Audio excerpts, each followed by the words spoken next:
كانت خشبة المسرح تهتز تحت أقدام العمالقة، والجمهور يملأ القاعة ضجيجاً وحماساً.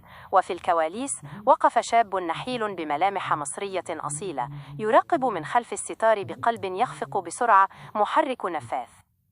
لم يكن يملك وقتها سوى حلمه، وصوت النجم الكبير سعيد صالح وهو ينادي عليه ليخطو أولى خطواته نحو الضوء. إليك حكاية البداية التي تحولت إلى أسطورة.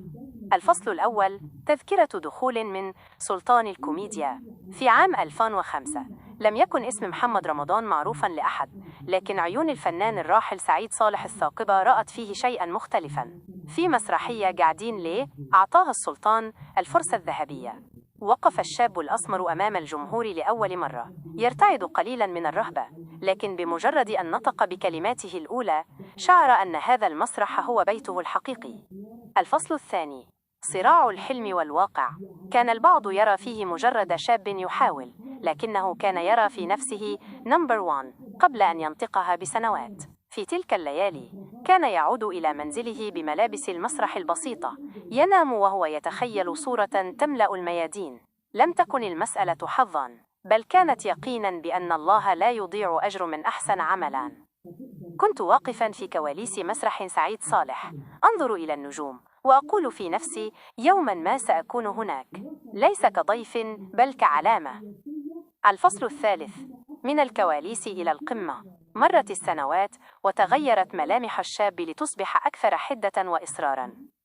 تحول ذلك الظهور العابر في عام 2005 إلى شرارة أشعلت فتيل النجاح.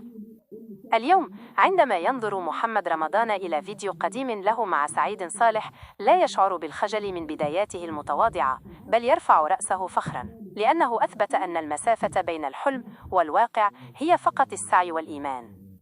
الدروس المستفادة من الحكاية: الاعتراف بالفضل، تقدير النجوم الكبار مثل سعيد صالح هو سر البركة في النجاح.